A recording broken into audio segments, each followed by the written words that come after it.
So this is also, again, for the Riders Academy. And what we are going to look at now is lines on the course, jump off, and open water. So, Jean-Maurice, what's your main goals when training on curved lines and varied distances? In fact, it's the same that we mentioned with the poles, the ground poles on the circle. A curve is a straight line bended. So in all cases, you need to control your horse. That's why when we start by the beginning, your horse has to be flexible with the inside leg. You control between with your seat and in the corridor of your aids. This is true on a straight line, but it's also true on a bending line, on a dog leg, left, right, etc. So when we train, it's very important, and I focus on that all the time, to design the right line on the ground. And sometimes I even do that with my foot to make sure that the riders, they stay on the railway. Because at the end, we need to have the horse straight to have the maximum of power to jump. So it's a question of control. Control of the body in the space, in the ground, and make sure that the horse is between the legs of the rider. It looks simple to explain, but it needs practice. Frank? For me, it's the same. In general, I think, that's why in the beginning as well, that sometimes it's necessary that you practice on a single fence, even to stay sometimes on the left side or in the middle or on the right side. You should be able to jump all three paths, because this can help you in a line.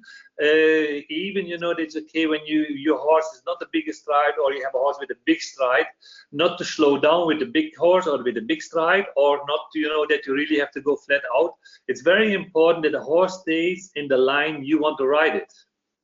And I think there is as well, that the confidence, and to practice this is, I think it's very important that the horse stays correct in this line. So where he's landing, that he after the fence takes correct the line to the next fence.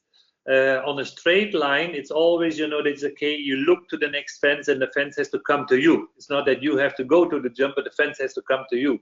And I think this is very important as well, because when you start, I want to get to the next fence. You override and it's too fast, and then the horse getting flat. So there you lose a lot of the correct impulsion and the correct balance. How do you guys train to get control over a horse so that you can cut out 1 or 2 strides when you need to gain time? As long as you decide what you want to do and you know how to do because you practice it, it's a choice. But as long as it's your own decision, if it's by your consequence, it's risky. If it's decided, it's easy to do, because you just plan that before the first fence. You don't wait to land the first one and to decide to push. This is too risky. It has been prepared before the first fence of the line to make sure that you are on the right position, on the right line, to make one more or one less or whatever you want. So it's one more time, it's the decision of the rider, and the horse has to be prepared to be able to execute what the rider asks with the preparation and the anticipation. Yeah, so in the end, it's all the time is the same. It's about the horse. You have to ride the horse how his movement is. And that doesn't mean that when a horse is a little bit a smaller stride, that the horse is slower. The people think always, we have to just, we have to have all the same strides. This is not possible. All strides, all horses is different. And it's in the end, there's a key that sometimes as well where a lot of mistakes happen, that people think when I have a big distance, that I have to ride it to a normal distance. There are a lot of people go wrong, because it's better, when you have a little bit bigger distance and the horse takes the big distance, he trusts the big distance. And then instead, there's okay, I have to really move forward to get this distance. And there's a lot of, there's okay, what is the balance? What is the how compact the horse stays in his movement, that he is, the activity stays in front of you, and that is still, that not by rushing, but the concentration in the speed is very important. That's why it's the same. It's very important in practice to train in different speeds. Not only in a slow gallop, but as well, you know, there's okay in the speed you want to ride later to be able to control, or even in the speed to shorten the horse. One of the training sessions that we have recorded, you were riding on a bend line, one time with 8 strides and the other time with 6 strides only. What do you find as being the most difficult to change the action of the horse so that you can change the number of strides that much? Yeah, nowadays, most of the time allowed is always very short. So for sure, if you have a modern, fast type of horse, it makes everything easier, but you cannot expect that you always have the modern, quite fast horse. So you also have to expect sometimes you have a horse which is a bit slow. And so in the end, I mean, the horse, doesn't matter how many strides I do, always have to be compact in the body, because if I just want to go fast and I leave some strides out, there's the big danger that the horse gets too long and too flat. So in the end, the horse has to stay with me compact so that the jump can get round, and that's quite difficult to get to. But in the end, it's actually starting with little poles, like we said before. If you are able to do that with poles, leave strides out, add some strides, then for sure at the end it's the same when you have a fence there. Just have to practice this a lot. Train to jump in open water. Frankie, what do you see as normally the most difficult thing with training for the open water? No, it's not the training for the open water. I think the problem is that most riders, they don't ride the water correct. You know, the fence on himself is not, you know, this okay, it's the most easy fence. This is of course then the biggest trouble, because the horse thinks the same, that he makes sometimes that the water is too easy, so they get the foot on the white stripe. The thing is as well, you know, this is okay, how to teach horses to make a correct parabole on the water. We know it's the same when you jump the triple bar. How many horses, when you not practice sometimes the triple bar, how many horses are with the belly on the last pole? Because they don't make the right parabole over the triple bar. And this is, of course, the Oxer makes it easy because we have the front pole, what helps us actually to keep the body in the air round, and then he will cover the second pole more easy. But the triple bar is always, and the horse is jumping just to the front and he's just jumping to the hind pole, then he will not bring his belly enough up, and then he will actually will have difficulty on the last pole. Exactly the same part will happen on the water. That's why I always practice, you know, that's okay, most of the time a pole or a little plank or something, you know, that you put up the water not too long, maybe 3 meters, 3.5 meters, but not more. And then make actually, you know, that he finished the last side of the last part of the water actually on the highest point. You know, that is like a triple bar, that you put the hind pole in the beginning, you put it in the middle, because otherwise the horse will not trust. He will end before the pole, but later you make higher and you make the pole a little bit wider. You always make it and takes it, because it's part of confidence as well, but confidence on both sides. Confident that the rider can wait and not has to go early and fast to the jump, because every time when you go to the water and you go fast, definitely you get a flat jump. And actually, that's what we don't want. We want to have a correct parabole on the water to be able after the water to control and to get a correct stride again. Because if you just have a flat jump, you never have a correct landing. You never have the correct gallop after the water. So that will make the difficulty, you know, for the distance again. You made a small drawing, Jean-Maurice, on water jump and obstacle in front and after the water jump. Would you like to comment a little on how you use this in your training? Yeah, you have to use this when you are sure that your horse is jumping properly the water. without fear, without stress. Otherwise, you can't make a good training. But if we do what Frank mentioned, for sure, the water jump has to be a jump with a parabole. And one day I was in Dublin in the riders' stand, which is at the top of the tribunes, and it was raining. And then they leave the course, they remove the course, and I came to the ring to see the takeoff on the grass and the landing.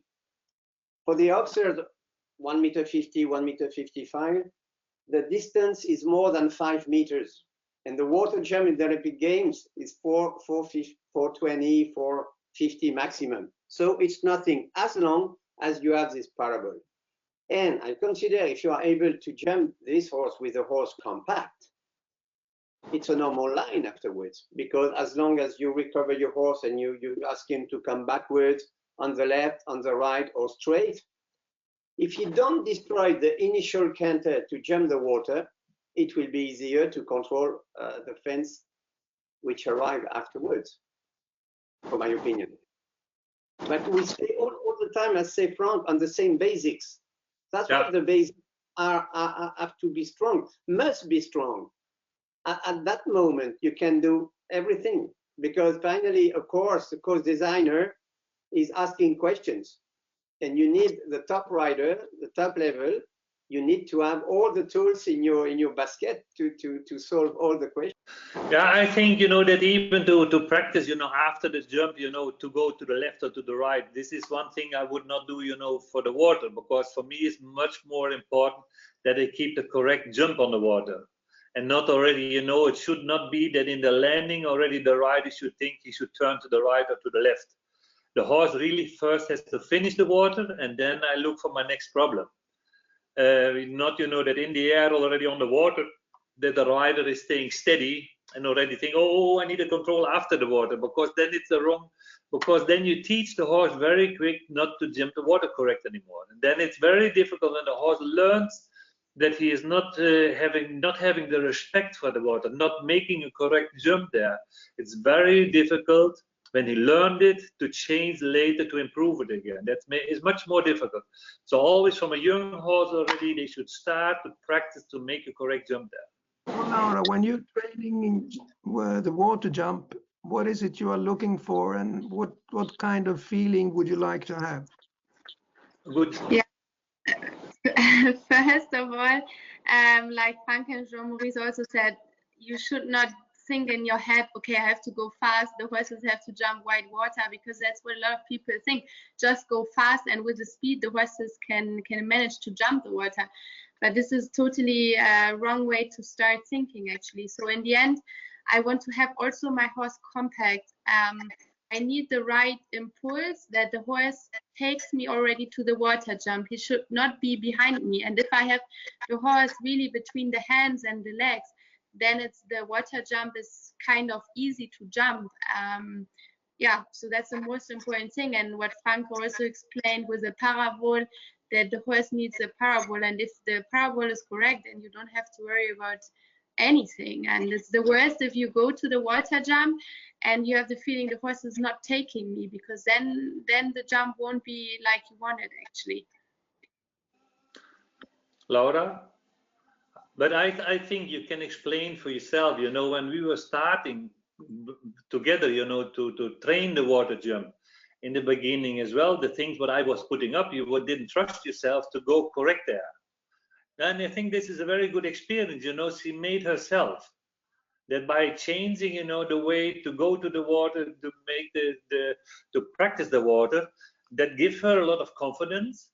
And then one thing I have to add as well, it's a complete different story when you jump the water jump on the grass or you jump it on the sand.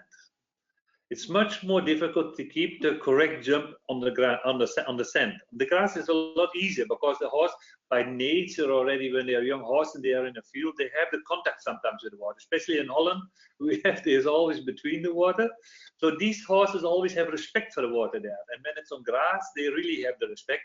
That's why, it's more difficult to practice this on sand areas.